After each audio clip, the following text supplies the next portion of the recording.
Suara tenang pemuda itu seperti air yang mengalir saat melintasi aula besar. Ini menyebabkan semua orang terpana. Nada seperti itu benar-benar dipenuhi dengan kesombongan yang luar biasa. Para tetua berpakaian hitam yang dipanggil Zhao Hei dan Qin Mo terkejut ketika mereka mendengar suaranya. Ekspresi mereka segera berubah seram. Kedua pasang mata memandangi pemuda itu yang perlahan berjalan masuk. Beberapa saat kemudian, mereka dengan ganas tersenyum. Hanya 2 bintang dozong yang berani bertindak begitu sombong di depan kami berdua. Masih ada 40 detik. Pria muda itu tampaknya belum mendengar tawa ganas mereka berdua. Suara yang agak malas keluar dari mulutnya. Bunuh dia. Ekspresi Zhao Hei gelap dan dingin saat dia perlahan memerintahkan. Ekspresi sengit langsung terbang ke mata banyak orang dari sekte api hitam saat mereka mendengar perintah ini. Doci yang kuat melonjak keluar dari tubuh mereka. Setelah itu, mereka melepaskan doci mereka bersama tanpa persetujuan sebelumnya dan bergegas ke arah pemuda itu, yang perlahan-lahan berjalan. Api hijau giok melonjak keluar dari tubuh Xiaoyan dan berubah menjadi penghalang api. Serangan ganas itu secara otomatis menghilang ketika mereka melakukan kontak dengan penghalang api. Mereka bahkan tidak menyebabkan langkah Xiaoyan berhenti, bahkan untuk sesaat. Zhao Hei dan Qin Mo awalnya terkejut ketika mereka melihat api hijau giok yang melonjak keluar dari tubuh Xiaoyan. Mereka tiba-tiba berteriak tanpa sadar. Api surgawi, sukacita liar dan keserakahan tiba-tiba naik ke mata mereka berdua setelah tangisan mereka yang tak disengaja. Sekte api hitam terkenal karena afinitas api. Mereka secara alami memiliki pemahaman yang hebat tentang api surgawi, yang merupakan yang terkuat dari semua api. Bocah, kamu memiliki sesuatu yang unik. Namun, karena Anda telah menyerahkan diri kepada kami berdua dengan baik hati akan menerima. Zhao Hei tersenyum. Dia bertukar ekspresi dengan Qin Mo. Setelah itu, kaki mereka tiba-tiba menginjak tanah. Keduanya menyerang pada saat yang sama dan bergegas menuju Xiaoyan. Waktunya habis. Xiaoyan mendesah lembut dan menggelengkan kepalanya sedikit ketika mereka berdua menyerang. Ruang di sekitar Xiaoyan perlahan terdistorsi, sementara napas lembutnya perlahan terdengar. Segera, sosok tua anehnya muncul. Lengan bajunya diayunkan secara acak ke arah mereka berdua yang telah menembak dengan eksplosif. Segera, ruang kosong tampaknya dicampur dengan kasar oleh tangan yang tak terlihat, mengungkapkan banyak lipatan spasial. Kekuatan agung dan menakutkan memotong ruang diam-diam seperti air banjir saat lengan baju diayunkan. Setelah itu bertabrakan dengan lembut dengan dada Zhao Hei dan Qin Mo, tanpa membentuk riak sedikit pun. Tubuh Zhao Hei dan Qin Mo tiba-tiba berhenti ketika angin bertiup kencang. Keganasan di wajah mereka langsung berubah menjadi kejutan. Sebelum keterkejutan ini benar-benar hilang, 2 mulut penuh darah merah terang bersama dengan beberapa organ dalam yang hancur keluar dari mulut mereka. Setelah darah segar dimuntahkan, kedua sosok itu terbang kembali. Mereka menabrak tanah, berguling sedih selama lebih dari 10 kali, belum menabrak tembok dengan keras. Suara tulang yang sedang remuk namun samar terdengar. Seluruh aula sunyi. Semua tatapan menatap sosok tua di samping Xiaoyan dengan ekspresi kusam. Dengan hanya gelombang acak, 2 ahli di puncak kelas Dozong bintang 6 dikalahkan begitu menyedihkan tanpa kemampuan untuk mempertahankan diri. Dozun, Yezong tertegun saat melihat sosok tua ini. Meskipun sedikit pun aura merembes keluar dari tubuhnya, dia masih bisa merasakan perasaan berbahaya. Dia pernah mengalami perasaan berbahaya seperti itu sebelumnya.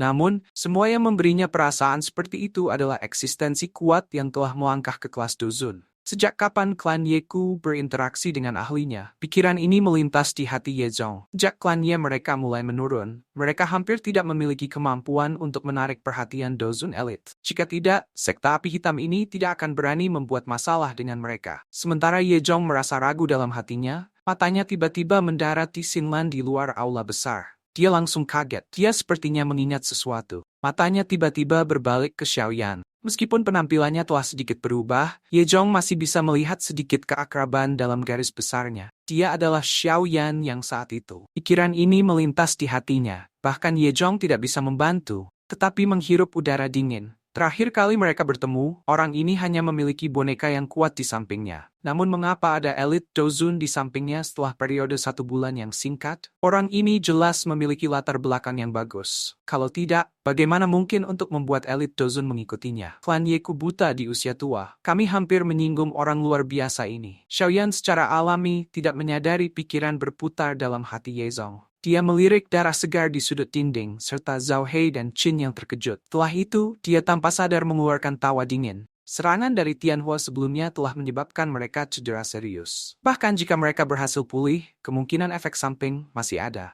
Penyor, kita berdua adalah penatua dari sekte api hitam. Kami buta telah menyinggung Anda hari ini. Maafkan kami berdua. Zhao Hei dan Qin Mo naik dari tanah dengan cara yang menyedihkan. Hati mereka begitu terguncang sehingga mereka tidak memiliki kemarahan sedikit pun. Karena mereka yang terlibat, mereka memiliki pemahaman yang jelas tentang betapa mengerikan serangan itu sebelumnya. Dengan bisa mengalahkan mereka berdua dengan begitu mudah, pihak lain jelas merupakan ahli dari kelas Dozun. Keberadaan seperti itu bukanlah seseorang yang bisa tersinggung oleh sekte api hitam mereka. Sialan, bagaimana mungkin klan Ye berhubungan dengan elit Dozun? Kami telah salah perhitungan kali ini. Setelah kami kembali, kami harus memberitahu pemimpin sekte tentang ini. Yang terbaik adalah kita berhenti memiliki pikiran buruk terhadap klan Ye di masa depan. Mulut mereka berdua dipenuhi dengan kepahitan. Mereka dengan kuat menahan gelombang rasa sakit hebat yang dipancarkan dari tubuh mereka saat mereka mengusap darah segar di wajah mereka. Namun, mereka tidak lagi memiliki sedikit pun prestis yang telah mereka tunjukkan sebelumnya. Di depan elit Dozun, hidup mereka seperti semut yang bahkan tidak layak dipandang. Poin ini adalah sesuatu yang mereka berdua sadari. Pergi. Jika Anda kembali lagi, saya akan menuju ke sekte Anda dan menemani Anda semua dengan sedikit obrolan. Xiaoyan dengan acuh tak acuh melirik kedua orang ini, yang ketakutan ketika dia berbicara dengan dingin. Zhao Hei dan Qin Mo dengan dingin menggigil ketika mereka mendengar kata-katanya. Namun, mereka tidak berani mengatakan hal lain. Keduanya saling mendukung dan melarikan diri ke pintu.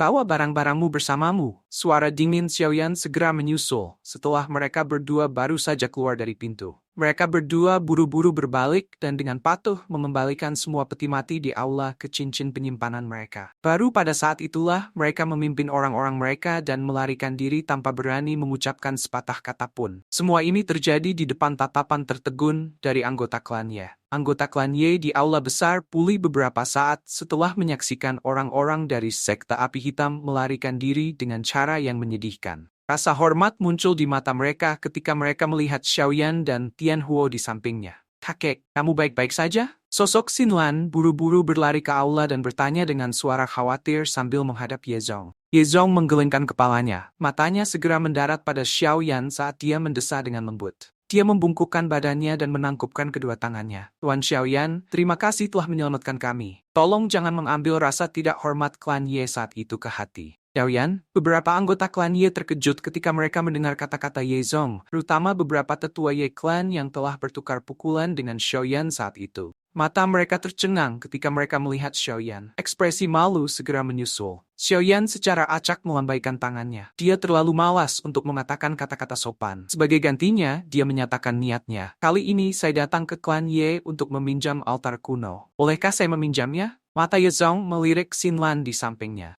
Dia buru-buru mengangguk padanya. Ia hanya bisa tertawa pahit sambil berkata, Tuan Xiaoyan telah menyelamatkan klan Yeku hari ini. Meskipun altar kuno tidak bisa dipinjamkan kepada orang luar berdasarkan aturan klan Ye telah terpuruk seperti ini. Mungkin mencari kematiannya sendiri jika masih bersikeras dengan aturan lama. Xiaoyan hanya mengangguk dengan lembut setelah mendengar bahwa Yezong tidak mengatakan apa-apa untuk menghindari masalah ini. Yezong menginstruksikan anggota klan untuk membersihkan aula besar sebelum secara pribadi memimpin kelompok Xiaoyan. Sekitar 10 menit kemudian, tanah terbuka berbatu yang sangat sepi muncul di depan mereka. Di tengah-tengah tanah terbuka adalah sebuah altar yang agak kuno. Batu-batu besar yang digunakan untuk membangun altar dipenuhi dengan jejak waktu. Jelas altar ini sudah ada sejak lama. Xiaoyan mendekati altar dan menemukan bahwa itu sangat terang. Selain itu, semakin dekat dia ke altar, semakin panas dan lebih murni energi sekitarnya. Banyak sinar cahaya seperti zat tersebar dari langit. Telah tercermin oleh dinding-dinding batu yang halus, mereka akhirnya berkumpul di sebuah tablet batu yang hitam pekat. Ada lubang yang menghubungkan jauh di bawah tanah di bawah batu. Beberapa bibit inti akan terlepas ketika tablet batu dipindahkan. Kemudian akan menyalakan sinar matahari yang berkumpul di sini dan membentuk api matahari. Ini adalah kasus di masa lalu. Yezong dengan lembut menghela nafas dan tertawa pahit sambil menatap altar kuno. Apa yang terjadi? Xiaoyan sedikit mengerutkan kening. Sejak beberapa tahun yang lalu, bibit inti jarang keluar dari lubang. Tidak mungkin untuk merangsang sinar matahari dan membentuk api matahari. Yezong menghela nafas. Xiaoyan sedikit mengangguk. Dia tidak perlu bergantung pada api matahari untuk tujuannya. Yang dia ingin lakukan hanyalah meminjam energi murni dan alami dari tempat ini untuk menekan tubuh racun. Dokter peri kecil masuk ke altar. Xiaoyan menoleh dan memerintahkan dokter peri kecil. Dokter peri kecil mengangguk ketika mendengar ini. Jari-jari kakinya menekan tanah dan tubuhnya mendarat dengan lembut di dalam altar. Panas yang pekat dan energi cahaya di sekitar menyebabkan alisnya berubah menjadi vertikal saat dia merasa tidak nyaman. Xiaoyan ragu-ragu sejenak setelah melihat dokter peri kecil memasuki altar. Dia sekali lagi memanggil boneka iblis. Setelah itu, dia akhirnya santai dan berjalan ke altar. Tuan Huo, tolong jaga kami, jangan izinkan siapapun mengganggu. Tian Huo tersenyum sambil mengangguk. Tubuhnya bergerak dan muncul di pohon besar di tepi tanah terbuka. Akhirnya, dia duduk di atasnya. Anda bisa yakin kecuali elit Dozun datang ke tempat ini secara pribadi, tidak ada yang akan dapat mengganggu Anda. Yezong juga dengan bijaksana mundur jauh ketika dia melihat ini. Xiaoyan sedikit mengangguk. Matanya menyapu sekelilingnya. Ada banyak dinding batu di sekitar altar ini. Jika seseorang tidak mendekatinya, akan sulit untuk melihat apa yang terjadi di dalam dari luar. Karena itu bisa dianggap sebagai tempat tersembunyi. Kalau begitu ayo kita mulai, Xiaoyan berkata.